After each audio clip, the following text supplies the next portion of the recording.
The Nether roof is one of the best locations to build farms. There's a decent amount of farms that you can build on the Nether roof, and I think I've pretty much built every single one of them at some point. Of course there's the well-known gold farm, froglight farm and the ghast farm.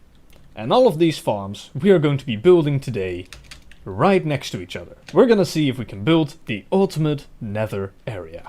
Oh yeah, I suppose you also have a hoglin farm, but I've been trying to find a location where there's a Nether wastes next to a basalt delta, next to a crimson forest.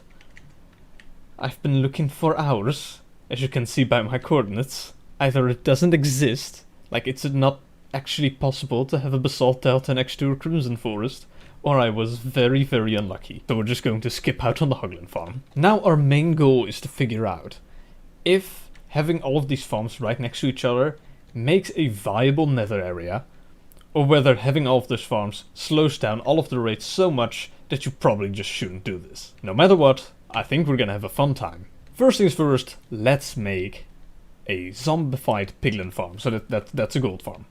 Gold farms are actually quite simple. Now we're not going to make a very big one, this is not the right distance. Gold farms are actually quite simple. It's just magma block platforms with a hole in the center where all of the zombified piglins are going to fall down and eventually die. Now, the main problem is that we have to build this incredibly close to the border. As you can see, I'm using mini HUD to show the borders, like the biome borders. And we're trying to get as much of this area in there as possible. We want to make it as close as possible, but still everything being nether wastes. Now, everything that isn't nether wastes, like right here, we're gonna have to remove. Because we don't want to have magma cubes spawning in this area. That would be not ideal. Now we need the area where the zombified piglins are going to fall down, and the way we're going to do that is by using some turtle eggs. For some reason they really like to step on turtle eggs, which I just consider to be very, very rude. There we go, that should already do it. So if we would spawn some zombified piglins, yep, bye. There it is, we already made a very simple zombified piglin farm, and as you can see it's actually very efficient. Now, the main question is, how much is this efficiency going to drop once we build more farms? Next off is the froglight farm that we're going to be building right next to this. Why is this bottom layer not attracted to the... Oh, baby piglins. That might be a problem. Well, that we're gonna have to figure out in a bit. For now, let's turn on this again. And let's make the froglight farm. And there we go, that's another very simple farm done. They're not quite level, which is probably gonna annoy some people, but not me.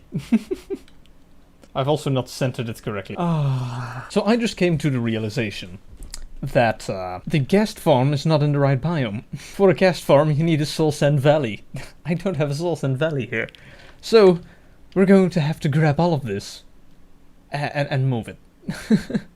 Aww. I think I just found the perfect area to start anew. Right here is a nether waste. Over here we've got a basalt delta. Right there, this is a soul sand valley. And funny enough, this right here is crimson forest.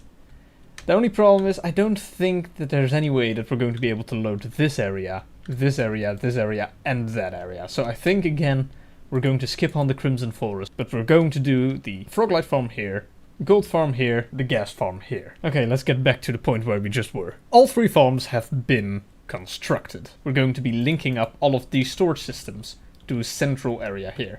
Also, why are you guys not going for the egg? Did I mess something up? Is it this? Ah, that was it. Okay, good. Also, I know I haven't really showed this. This is the ghast farm. I decided to do it with lays. This is my first time actually using an LA. You might be thinking, Rusty, he's dying. I checked. I don't know how it works. Maybe they heal from node blocks. Is that a thing? But you know, they never drop below 19 health. So I think we're good. Also, doing it this... Oh, well, there you go. Also, doing it this way makes it very loud and obnoxious. So, good stuff. Yep. Never drops below 19 health. All three farms have been linked up to this central area, and there's a little bit of a AFK platform up there. Currently, we're on peaceful mode.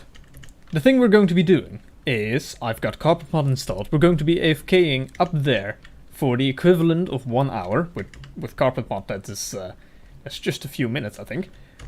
And we're gonna see how effective this is. We actually all have empty chests right now. So let's go up there and let's do this. Let's go to hard and /tick warp 722,000.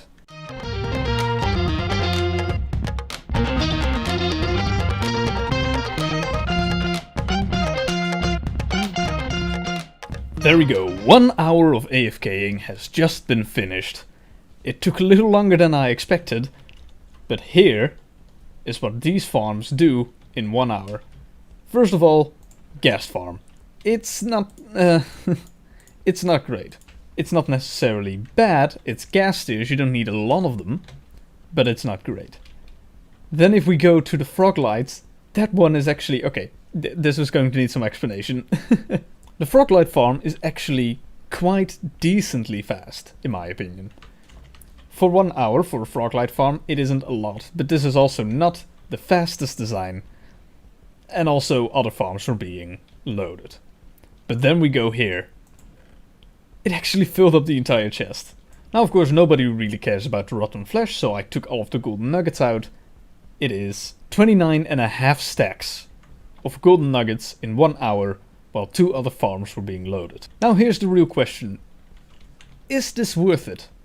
Personally, I would say, yeah, I think this is worth it. Keep in mind, these aren't the fastest farms out there. Strangely enough, loading 3 hostile mob farms in the Nether at the same time does not really ruin any of the raids. Oh, right, so now let's talk about that iron in there. This farm isn't great. Apparently the magma cube skin hit the iron golem and the iron golem died.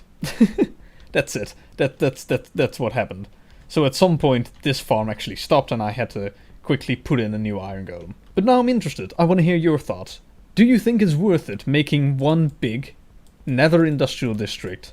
Or will you continue just using one farm at a time? I'm very eager to know. But anyways, I hope you enjoyed, and I will see you in the next one. Oh yes, and enjoy the rest of Big Week, of course.